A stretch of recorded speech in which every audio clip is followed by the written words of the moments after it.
tentang generalisasi masalah-masalah sosial terhadap 5 cabang ilmu sosial. Materi yang pertama yaitu kemiskinan. Kemiskinan secara ekonomi terjadi karena keterbatasan biaya. Secara sejarah, kemiskinan berasal dari faktor keturunan. Secara geografi, kemiskinan cenderung lebih terlihat di perkotaan, namun sebagian juga di pedesaan, karena susahnya mencari lapangan pekerjaan di kota, mengakibatkan banyaknya pengangguran. Secara psikologi, kemiskinan juga mengganggu kesehatan mental. Secara sosiologi, kemiskinan juga terjadi karena kurangnya komunikasi seseorang kepada lingkungannya. Kemudian yang kedua yaitu kebodohan. Secara ekonomi, adanya pendidikan yang rendah karena keterbatasan biaya ataupun penghasilan. Kemudian secara sejarah karena keturunan. Secara geografi, lingkungan atau tempat tinggal yang menjadi pengaruh terbesar dan kurang maju. Secara psikologi, adanya rasa minder dan kurangnya kesadaran akan pentingnya ilmu. Kemudian secara sosiologi, kurangnya interaksi terhadap lingkungan sekitar. Dan yang ketiga ialah hedonisme. Secara ekonomi, hedonisme berarti ialah menggunakan uang hanya untuk kesenangan semata. Kemudian yang kedua secara sejarah, didikan orang tua yang salah. Kemudian yang ketiga secara geografi, adanya pengaruh globalisasi.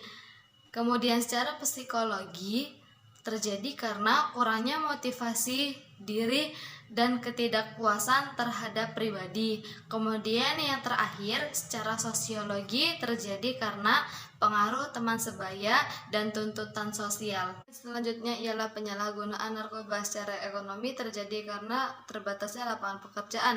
Secara sejarah, penyalahgunaan narkoba mengakibatkan faktor-faktor seperti kolonisasi dan perdagangan internasional. Secara geografi, kondisi lingkungan fisik, ketidakstabilan politik atau adanya wilayah yang terisolasi. Secara sosiologi, pergaulan yang kurang baik. Secara psikologi, berdampak pada rusaknya gangguan mental seseorang. Selanjutnya ialah minum-minuman beralkohol. Secara ekonomi, harga dan ketersediaan minuman beralkohol yang mempengaruhi tingkat konsumsi. Secara sejarah, karena warisan budaya. Secara geografi, faktor geografis dan ketersediaan sumber daya. Secara psikologi, mempengaruhi emosi dan stres. Secara sosiologi, pengaruh teman sebaya dan tekanan sosial. Selanjutnya yaitu tentang gaya hidup barat. Secara ekonomi, perkembangan ekonomi dan globalisasi yang sangat pesat. Secara sejarah, kolonialisme dan pengaruh penjajah barat di masa lampau mengadopsi gaya hidup barat masuk Indonesia. Secara geografi, lokasi geografis Indonesia yang terbuka menjadikan Indonesia rentan terhadap pengaruh luar. Secara psikologi, terdapat dorongan untuk mengekspresikan diri. Secara sosiologi, pengaruh media massa dan internet yang menjadi pengaruh besar. Yang selanjutnya ialah korupsi. Korupsi secara ekonomi bisa merugikan negara. Secara sejarah, perilaku korupsi sudah ada sejak masa kerajaan yang sampai saat ini masih ada. Secara psikologi, korupsi bisa menjadikan masyarakat tidak percaya lagi kepada pemerintah. Secara geografi, daerah yang rentan korupsi rata-rata daerah yang kelas sosial menengah ke atas. Secara sosiologi, korupsi bisa terjadi karena pengaruh lingkungan yang gaya hidupnya mewah. Yang terakhir yaitu pernikahan dini.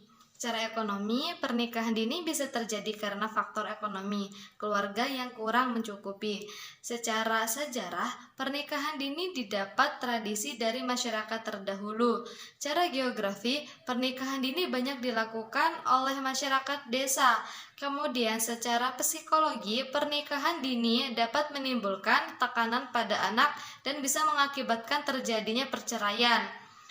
Secara sosiologi, pernikahan dini dapat menimbulkan konflik antar keluarga.